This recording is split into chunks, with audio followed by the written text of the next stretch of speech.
kiss for you.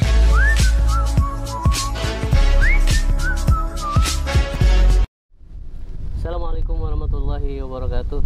Salam Sahabat Anur yang berbahagia, ketemu lagi dengan kami. Tema yang hari ini kita akan angkat adalah tentang hijrah, sesuatu banget.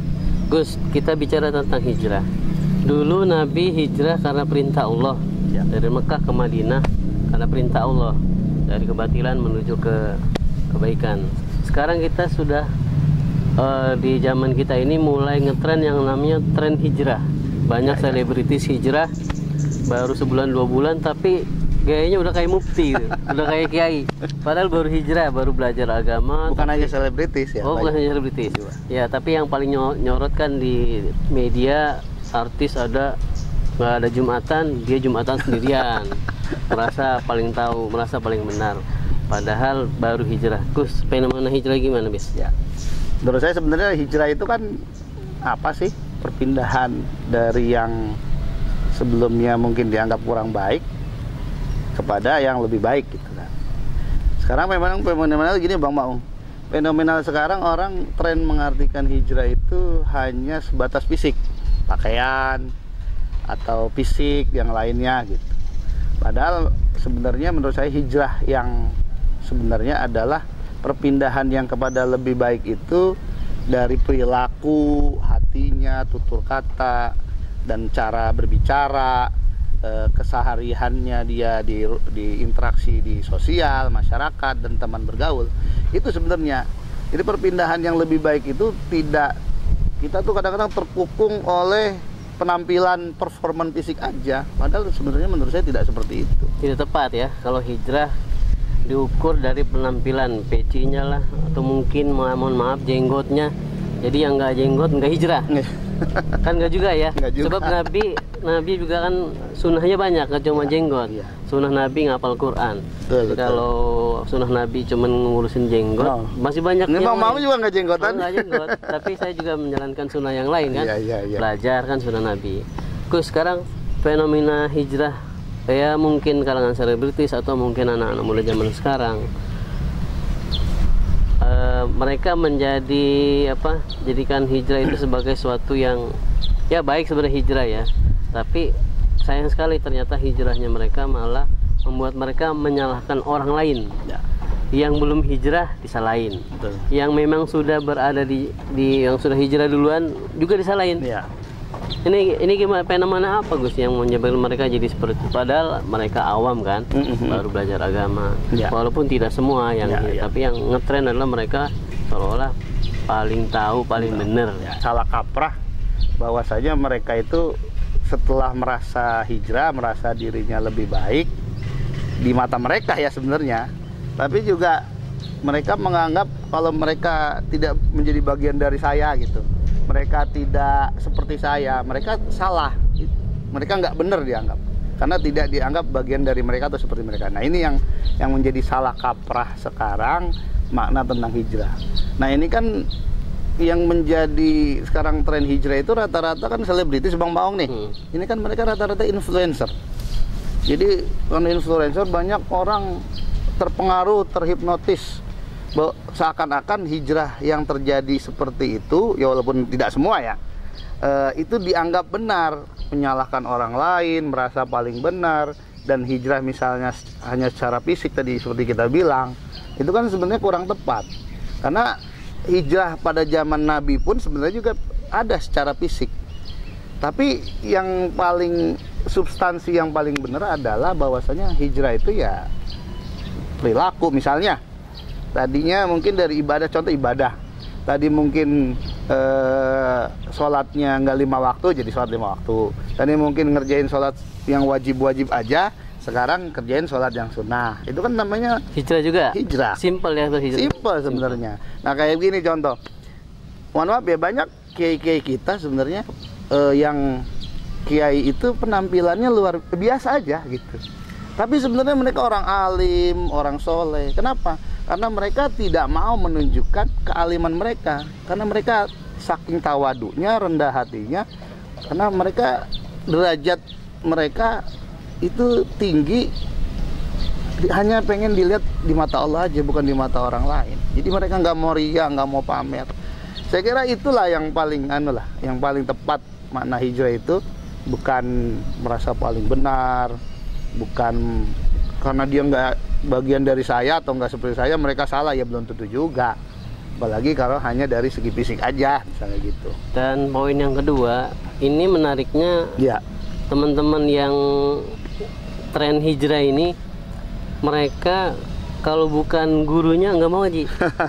Kalau bukan gurunya itu misalkan dengan guru-guru yang lain, Iya, kan namanya belajar sama siapa aja, tapi nggak mau, hanya dengan guru-guru tertentu Iya, saja iya. yang menurut mereka ini sejalan dengan kami. Padahal kan yang lain juga mumpuni, ilmunya lebih mumpuni, Iya, tapi sekarang ini malah ustadz baru jadi ustadz bikin fatwa, Iya. padahal baru sebulan. Iya. Padahal Hijrah. banyak kiai yang belajar puluhan tahun Iya, puluhan tahun disalahkan. kitab kuningnya ngelotok salah. Tapi ini baca Al-Qur'annya masih belajar. Iya, iya, iya. Tafsir malah jauh dah. Jauh. Tapi seolah-olah bikin fatwa. Gimana? Memang Gus? pada dasarnya ya namanya menghormati guru itu wajib ya. Menghormati orang yang memberi ilmu kita sekecil apapun, yaitu bagian dari takzim dan wajib kita kepada guru. Tapi itu kan secara tidak langsung sebenarnya mereka yang seperti itu tidak membuka diri, terkesan eksklusif ya. Artinya kalau menurut saya sih namanya belajar itu selama itu baik dan memang bermanfaat buat kita, itu nggak masalah kan. Unzur makola wala tanzur man kola kan gitu ya. Betul. Lihat siapa yang berbicara, kalau itu baik, kalau itu benar kita ambil, jangan lihat orangnya gitu. Jadi namanya belajar itu ya namanya di majlis taklim ya itu bagian dari belajar tentang agama, itu bagus, itu wajib. Tapi juga belajar tentang kehidupan, contohnya kita bergaul, apalagi mungkin kita gaul dengan anak kecil misalnya, dia perkataannya bagus, itu ilmu juga gitu kan. Bahkan Imam Malik ya, kalau nggak salah Imam Malik ya, Imam Malik itu kan gurunya Imam Syafi'i. Iya betul. Tapi ketika ada orang mau belajar ke Imam Malik, justru Imam Malik merekomendasikan supaya Imam Syafi'i yang jadi gurunya dia yang mau belajar. Nah itu bentuk tawadu, bentuk rendah hati orang alim ya, seperti itu sebenarnya. Itu menurut saya ya begitu ya. Kemudian Gus nih, biasanya kalau guru-guru kita dulu kalau ngajar pakai kopiah, Iya, iya. pakai sorban, bajunya nuansa putih lah. Sekarang banyak ngustad pakai kupluk gitu ya, pakai ya apa namanya, sweater. Kelihatan lebih gaul ya. Lebih gaul lah. Ya mungkin nggak ada salahnya ya, Ya. karena itu kan pakaian.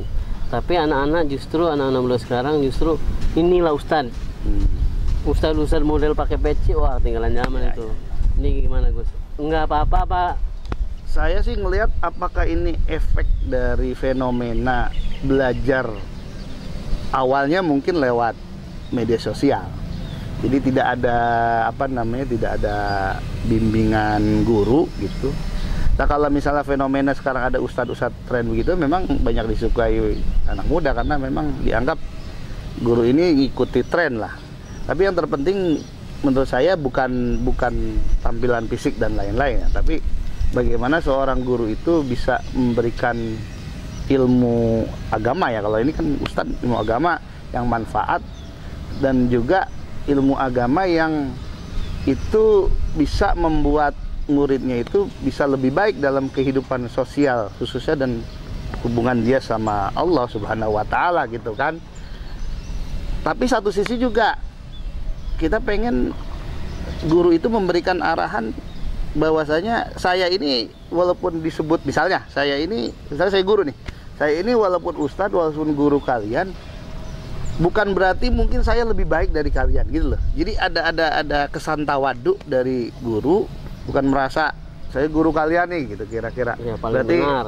merasa benar dan lain-lain. Nah, kalau tampilan fisik mah saya sih terserah aja lah. Yang penting anak-anak muda kita sekarang, milenial sekarang ini khususnya mau ngaji dulu, tapi yang penting kita arahkan dan tepat sasaran. Sebenarnya paling gampang masukin pesantren, ngaji di pesantren. Kembali ke pesantren. Terus berikan sedikit pesan Gus, sebelum kita tutup acara ini. Berikan sedikit pesan untuk para anak muda. Ya. Bagaimana seharusnya berhijrah? Seharusnya berhijrah adalah jangan terkesan, jangan kita mindset kita tuh jangan terkukung bahwasanya hijrah itu hanya fisik, pakaian, performan kita. Tapi hijrah itu adalah bagaimana perilaku kita, ibadah kita, belajar kita, akhlak kita, tutur kata kita, keseharian kita, kehidupan sosial kita, hubungan kita, hablum minallah, hubungan kita kepada Allah, hablum minannas, hubungan kita kepada manusia dan makhluk Allah yang lainnya selain manusia, itu harus lebih baik daripada sebelumnya. Saya kira itu, Bang Maung. Sahabat Anur yang kami banggakan, sekian pertemuan kita hari ini. Kita ketemu lagi dengan tema yang menarik di pertemuan akan datang. Terima kasih. Assalamualaikum warahmatullahi wabarakatuh. Kiss for you.